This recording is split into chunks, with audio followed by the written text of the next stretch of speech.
오늘 우리에게 주신 하나님 말씀은 신명기 18장 1절에서 5절입니다.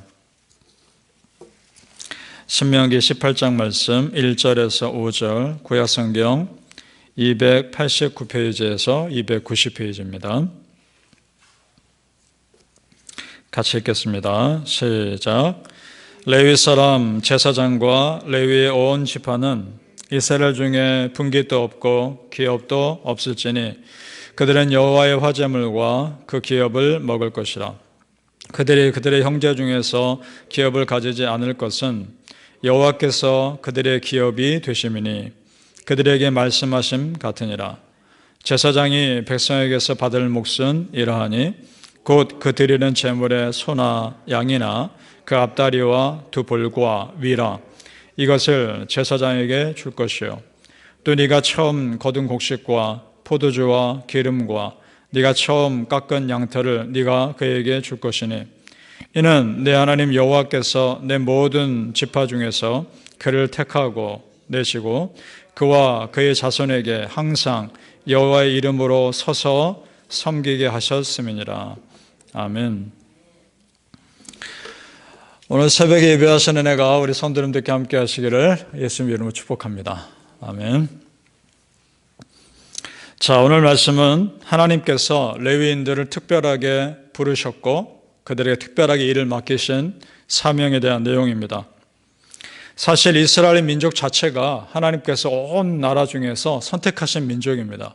그 중에서도 또 특별하게 하나님은 한 지파를 선택하셨는데 그 지파가 레위 지파입니다. 그들이 하는 일은 하나님을 예배하는 성막을 관리하는 일입니다.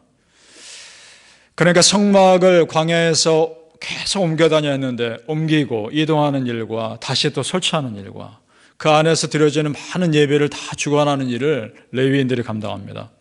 모세도 레위 지파였고요. 아론도 레위 지파였습니다. 특별히 하나님은 모세의 형 아론을 더 특별히 택하셨죠. 그리고 그에게 무엇을 맡기십니까? 제사장 직분을 맡깁니다. 이거는 아무한테나 맡길 수 있는 일이 아니죠. 자, 그런데 여러분, 레위 지파가 대단해서가 아닙니다. 그들이 훌륭한 일을 감당해서가 아닙니다. 전적인 하나님의 주권입니다. 무슨 말이냐? 하나님의 일을 할 사람은 하나님이 선택하시고 하나님이 부르신 것입니다. 믿습니까? 그러니까 여러분, 하나님께서 나에게 조금이라도 하나님 나라를 위해 섬길 기회를 주셨다, 맡기셨다, 그런 일이 있으시다면 이것을 사람이 나에게 맡긴 것이라 여기지 마시고 하나님께서 나에게 맡긴 은혜의 기회라 믿으시기를 바랍니다. 하나님 맡기신 겁니다. 그 믿음으로 하나님 일을 감당했을 때 하나님 영광 받으시리라 믿습니다. 그 일과 모든 섬김을 통해서 하나님 영광 받으신다면 하나님의 은혜가 나에게 또한 자연스럽게 흐르게 되는 것으로 믿습니다. 그것이 우리에게 은혜인 겁니다. 그런데 조금 이해가 되지 않는 것이 있습니다. 특별히 아론에게 제사장 직분을 맡긴 것이 이해가 되지 않습니다. 자, 제사장은 오늘날로 말하면 성직자죠.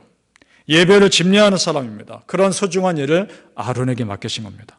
자, 우리 아론이 어떤 실수를 했는지 여러분 다 기억하시죠? 모세가 십계명 받으러 산으로 올라갔을 때 아론이 어떻게 합니까? 남아있는 이스라엘 백성들과 함께 금송아지 우상을 만든 사람 아닙니까? 그 사람한테 어떻게 제사장 직분을 맡길 수 있을까? 이해 안 되지 않습니까? 자, 그런데 여러분, 그런 아론을 그 거룩한 제사장 직분을 맡겼다는 것 자체가 그 당시 이스라엘 사람들과 또 오늘 우리에게도 은혜가 되는 메시지라는 사실입니다. 무슨 말이냐? 성경에 하나님의 역사와 수많은 믿음의 사람들의 역사가 많이 기록되어 있습니다. 그런데 다 기록된 게 아니죠. 성경에 모든 하나님의 역사가 다 기록된 건 아니란 말입니다. 그러면 우리가 모르는 가운데 아론이 하나님 앞에 정말 진실하게 회개했을 수 있는 거 아닙니까? 그 회개를 받으시고 하나님께서 그에게 큰 일을 맡기실 수도 있는 거 아닙니까? 만약에 그가 회개를 하지 않았다면 하나님 도저히 제사장 직분을 그에게 맡길 수가 없는 겁니다. 왜냐? 제사장들이 회개하지 않고 하나님 앞에서 일하는 성전에 들어갔을 때, 성막에 들어갔을 때 그들은 그 자리에서 죽습니다. 실제로 죽었습니다. 지성소에 그래서 대제사장이 들어갈 때는요, 아론이 대제사장이었는데 들어갈 때는 그들의 옷에는 방울 같은 것이 달려 있습니다. 움직이면 소리가 나겠죠. 그러면 그 소리가 계속 난다는 얘기는 그가 살아있다는 겁니다. 그런데 소리가 안 난다. 어떻게 합니까? 그 지성소에 아무도 들어갈 수 없는데. 그래서 그 옷에 끈이 달려 있는 겁니다. 소리가 나지 않으면 끈으로 잡아당겨야 했던 거죠. 정말 그들은 하나님 앞에서 죄를 짓고 그 성소에 들어가면 죽는 것이었단 말입니다. 그러나 아론이 대제사장 감당하는 동안에는 그런 일이 일어나지 않습니다. 그 얘기는 하나님 앞에서 완전하게 회개했다는 겁니다. 그의 회개를 하나님은 받으셨고 그 다음 그에게 큰 일을 맡기신 겁니다. 이것이 은혜인 겁니다. 이 메시지는 그러면 이스라엘 다른 백성들도 너희에게도 똑같은 은혜의 기회가 있다는 것을 보여주시는 것입니다. 믿습니까? 여러분, 만약 내가 죄 짓고 실수했는데 그 한 번의 죄와 실수로 하나님 나를 완전히 내치시고 내 얼굴 다시도 보지 않으신다면 우리가 어떻게 삽니까? 그렇지 않습니까? 그래도 회개하면 또 용서해 주시고 또 은혜 주시는 그 하나님의 은혜로 지금까지 산 것인 줄 믿습니다. 그것이 은혜란 말입니다. 역대하 7장 14절에는 이런 말씀이 있죠. 다 아시는 말씀인데 내 이름으로 일컫는 내 백성이 그들의 악한 길에서 떠나 스스로 낮추고 기도하여 내 얼굴을 찾으면 내가 하늘에서 듣고 그들의 죄를 사하고 그들의 땅을 고칠지라. 아멘. 우리 성도님들, 물론 우리가 반복적으로 습관적으로 죄를 지으면 안 되겠지만 그래도 내가 돌이키고 회개하면 나를 용서해 주시고 품어주시는 하나님의 은혜가 있다는 것을 또한 믿으시기를 예수님의 이름으로 축복합니다. 아멘. 레위 지파는 참으로 영적인 특권을 받은 사람들입니다. 그러나 그만큼 희생과 헌신이 뒤따라 했습니다. 생각해 보세요, 여러분. 광야에서 성막은 하나였습니다. 그런데 그 이스라엘 백성들, 남자만 60만 명이었으니까 여자와 아이들과 나이 있으신 분들 다 합치면 적어도 200만 명, 많게는 300만 명 됐을 거란 말입니다. 굉장히 많은 인원인데 성막은 하나입니다. 어땠을 것 같습니까? 안식일은 안식일대로 정신없었을 겁니다. 제사 드리는 일로. 평일에도 자기 죄를 회개하기 위한 제사와 그 다 또 다른 화목제 이런 제사들로 굉장히 분주했을 겁니다. 번제를 드리고 나고 제물을 바치고 나서 뒤처리해야 할 일들이 쌓이고 또 쌓였을 겁니다. 굉장한 많은 일들이었을 겁니다. 그걸 다 묵묵히 감당합니다. 그리고 무엇보다 하나님 앞에서 드리는 제사 아닙니까? 조금의 실수도 허락되지 않는 겁니다. 늘 영적으로 깨어있어야 하고 늘 영적인 긴장 가운데 그 부담 가운데 있어야 하는 겁니다. 결코 쉽지 않단 말입니다. 그것이 레위인입니다. 그뿐만이 아니죠. 다른 지파들이 가나안 땅에 들어갔을 때는 큰 땅을 분배받습니다. 그러나 레위 지파는 그렇지 못했습니다. 그저 자기와 가족들이 살 수 있는 성읍 하나 분배받습니다. 이 말은 그들이 받은 기업과 유산은 하나님 자체라는 것입니다. 있습니까? 큰 부자로 살 수도 없었습니다. 1절 말씀 제가 읽겠습니다. 1절 말씀. 레위 사람 제사장과 레위의 온 지파는 이스라엘 중에 분깃도 없고 기업도 없을지니 그들은 여호와의 화제물과 그 기업을 먹을 것이니라. 아멘. 그러니까 제사 드리러 오는 사람들이 따로 구분해 놓은 제물 중에서 구분해 놓은 것을 제사장과 레위인에게 준 겁니다. 그걸로 사는 것입니다. 그러니까 레위인들은 하나님의 공급하심으로 사는 것이 어떤 것인지를 이스라엘 백성들에게 보여주는 영적인 샘플인 겁니다. 하늘 상급 바라보며 사는 사람들입니다. 이것이 오늘 말씀의 핵심 메시지입니다. 무슨 말이냐? 우리 성도님들, 이제는 우리가 이 세상에 대해서 레위인이라는 것입니다. 믿습니까? 우리도 완벽하지 않습니다. 부족합니다. 그런데 여러분, 적어도 우리는 하나님 앞에서 회개할 줄 압니다. 적어도 우리는 하나님 두려워할 줄 압니다. 우리는 이 세상에서 모든 크리스천들은 레위인으로 사는 겁니다. 여러분, 우리가 레위인입니다. 내가 레위인입니다.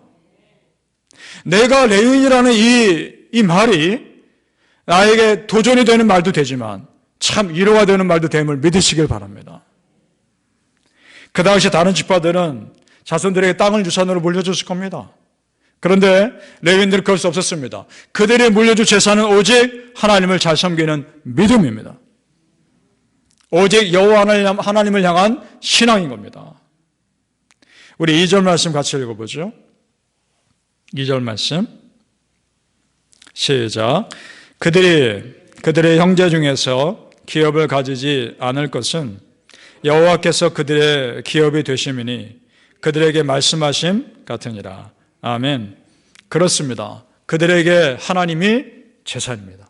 하나님이 재산입니다. 우리도 마찬가지입니다.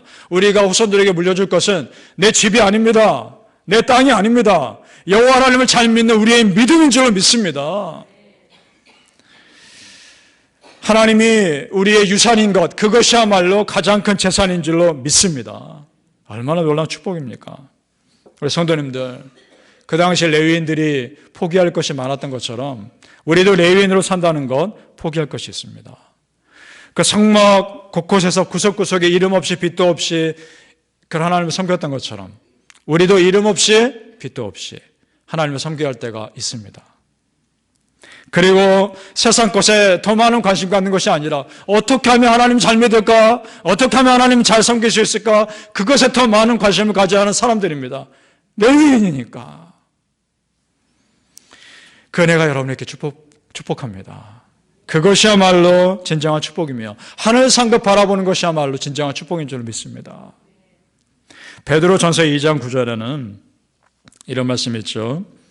그러나 너희는 택하신 족속이요 왕같은 제사장들이요 거룩한 나라요 그의 소유가 된 백성이니 이는 너희를 어두운 데서 불러내어 그의 기이한 빛에 들어가게 하신 이에 아름다운 덕을 선포하게 하려 하심이라.